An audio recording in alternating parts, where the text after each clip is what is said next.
উপলক্ষে আজকের এই মোমবাতি প্রজ্বলন অনুষ্ঠানের সভাপতি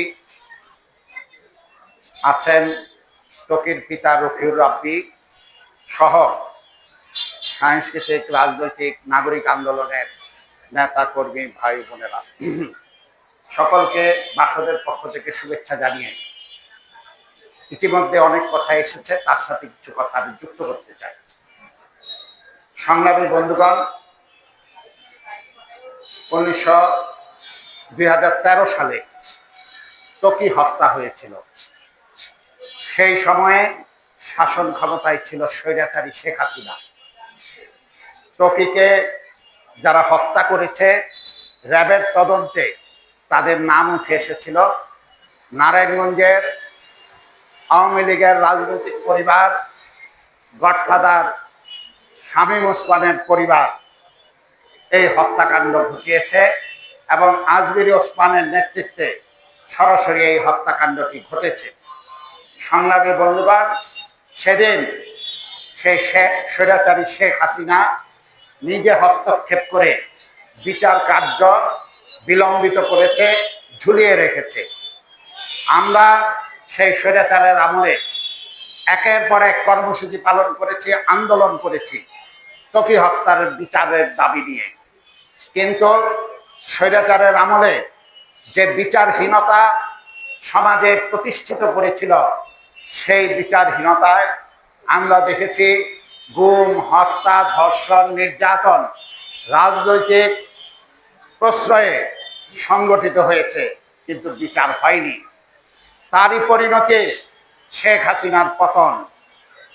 দেশের ছাত্র, শ্রমিক, জনতা সম্মিলিতভাবে বুকের রক্ত ঢেলে দিয়ে শেখ হাসিনার পতন ঘটিয়েছে। পতন ঘটেছে সেই ওসমান পরিবারের। কিন্তু স্বৈরাচারের পতনের পর অন্তর্বর্তীকালীন সরকার, সে সরকার আসার পরে আমরা আশা করেছিলাম এই চাঞ্চল্যকর হত্যাকাণ্ডের বিচার কাজ তারা সম্পন্ন করবে। কিন্তু আমরা সেই বিলম্বিত প্রক্রিয়া, সেটা পুরো ১.৫ বছর এই ডক্টর ইউনূসের শাসনামলে দেখেছি।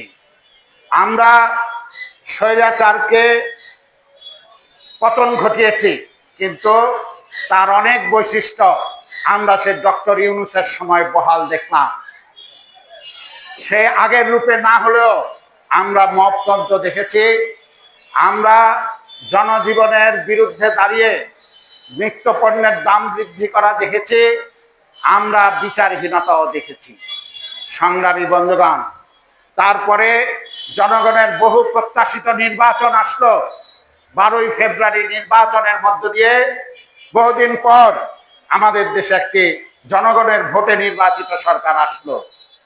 কিন্তু আমরা পরিবর্তনের চিত্র দেখতে পাচ্ছি না।